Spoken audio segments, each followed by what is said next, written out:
Ang handog sa paglilinis. Ika-4 na kabanata.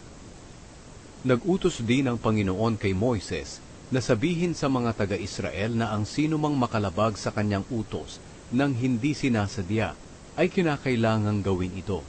Kung ang punong pari ang nagkasala ng hindi sinasadya at dahil dito ay nadamay ang mga tao, maghahandog siya sa Panginoon ng isang batang toro na walang kapintasan bilang handog sa paglilinis. Dadalhin niya ang toro sa presensya ng Panginoon doon sa pintuan ng toldang tipanan at ipapatong niya ang kanyang kamay sa ulo ng toro at sa kanya ito papatayin. Kukuha ng dugo ng toro ang punong pari at dadalhin niya sa loob ng tolda. Ilulubog niya ang kanyang daliri sa dugo at iwiwisik ng 7 beses sa harap ng tabing na tumatabing sa pinakabanal na lugar sa presensya ng Panginoon. Pagkatapos, papahiran niya ng dugo ang parang sungay sa mga sulok ng altar na pagsusunugan ng insenso sa loob ng tolda sa presensya ng Panginoon. At ang natitirang dugo ng toro ay ibubuhos niya sa ilalim ng altar na pagsusunugan ng handog na sinusunog. Ang altar na ito'y malapit sa pintuan ng tolda. Pagkatapos kukunin niya ang lahat ng taba sa lamang loob ng toro, ang mga bato at ang taba nito, pati na ang maliit na bahagi ng atay. Ganito rin ang gagawin sa hayop na handog para sa mabuting relasyon. Pagkatapos, ang mga ito'y susunugin ng pari sa altar na pinagsusunugan ng handog na sinusunog. Pero ang natitirang bahagi ng hayop, katulad ng balat, laman, ulo, mga paa, at nasa loob ng tiyan, pati na ang lamang loob, ay dadalhin sa labas ng kampo at susunugin sa lumalagablab na siga ng mga kahoy, doon sa itinuturing na malinis na lugar na pinagtatapunan ng abo. Kung ang buong mamamayan ng Israel ay makalabag sa utos ng Panginoon ng hindi sinasadya, sila ay nagkasala pa rin kahit hindi nila ito nalalaman. Kapag alam na nila na sila'y nagkasala nga, ang lahat ng mamamayan ay maghahandog ng batang toro bilang handog sa paglilinis. Dadalhin nila ang toro sa toldang tipanan. Pagkatapos ipapatong ng mga tagapamahala ng Israel ang kanilang kamay sa ulo ng toro at saka papatayin sa presensya ng Panginoon. Kukuha ng dugo ng toro ang punong pari at dadalhin niya sa loob ng tolda. At ilulubog niya ang kanyang daliri sa dugo at iwiwisik ng 7 beses sa tabing na tumatabing sa pinakabanal na lugar sa presensya ng Panginoon.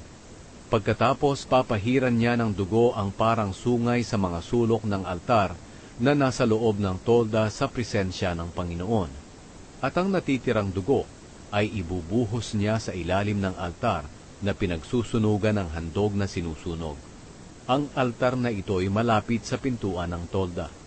At ang gagawin niya sa toro na ito'y katulad din ng ginawa niya sa torong handog sa paglilinis. Kukunin niya ang lahat ng taba ng toro at susunugin sa altar. At susunugin ang toro sa labas ng kampo. Sa pamamagitan ng gagawing ito ng punong pari, ang mga taga-Israel ay matutubos sa kanilang mga kasalanan at patatawarin ng Panginoon ang mga kasalanan nila. Ito ang handog sa paglilinis para sa buong sambayanan ng Israel. Kung ang isang pinuno ay nakalabag sa utos ng Panginoon na kaniyang Diyos nang hindi sinasadya, nagkasala pa rin siya. At kapag nalaman niya na siya pala ay nagkasala, maghahandog siya ng isang lalaking kambing na walang kapintasan. Ito ay handog para sa paglilinis ng kanyang kasalanan. Ipapatong niya ang kanyang kamay sa ulo ng kambing at papatayin ito sa presensya ng Panginoon sa dakong pinagpapatayan ng mga hayop na inihahandog bilang handog na sinusunog. Ilulubog ng pari ang kanyang daliri sa dugo ng kambing at ipapahid sa parang sungay sa mga sulok ng altar na pinagsusunugan ng mga handog na sinusunog. At ang natitirang dugo ay ibubuhos niya sa ilalim ng altar. Susunugin niya ang lahat ng taba sa altar, katulad ng kanyang ginawa sa mga taba ng hayop, na handog para sa mabuting relasyon. Sa pamamagitan ng gagawing ito ng pari, matutubos ang tao sa kanyang mga kasalanan at patatawarin siya ng Panginoon. Kung ang isang pangkaraniwang tao ay makalabag sa alinmang utos ng Panginoon nang hindi sinasadya, nagkasala pa rin siya. At kapag nalaman niyang siya'y nagkasala, maghahandog siya ng babaeng kambing na walang kapintasan para sa nagawa niyang kasalanan.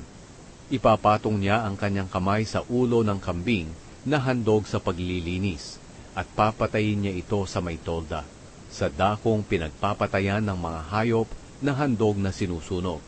Ilulubog ng pari ang kanyang daliri sa dugo ng kambing at ipapahid sa parang sungay sa mga sulok ng altar na pinagsusunugan ng mga handog na sinusunog. At ang natitirang dugo ay ibubuhos niya sa ilalim ng altar. Pagkatapos kukunin niya ang lahat ng taba ng kambing katulad ng ginawa niya sa hayop na handog para sa mabuting relasyon. At susunugin niya sa altar ang taba at magiging mabangong samyo na handog at makalulugod sa Panginoon. Sa pamamagitan ng gagawing ito ng pari, ang tao'y matutubos at patatawarin siya ng Panginoon. Kung tupa naman ang ihahandog ng tao para maging malinis siya sa kanyang kasalanan, kinakailangang ito'y babaeng tupa na walang kapintasan. Ipapatong niya ang kanyang kamay sa ulo ng tupa at papatayin sa tolda sa patayan ng mga hayop na handog na sinusunog. Ilulubog ng pari ang kanyang daliri sa dugo ng tupa at ipapahid sa parang sungay sa mga sulok ng altar na pinagsusunugan ng handog na sinusunog. Ang natitirang dugo ay ibubuhos niya sa ilalim ng altar. Pagkatapos, kukunin niya ang lahat ng taba ng tupa, katulad ng ginawa niya sa tupang handog para sa mabuting relasyon, at susunugin niya ang taba sa altar, pati na ang iba pang mga handog sa pamamagitan ng apoy para sa Panginoon. Sa pamamagitan ng gagawing ito ng pari, matutubos ang tao sa kanyang mga kasalanan at patatawarin siya ng Panginoon.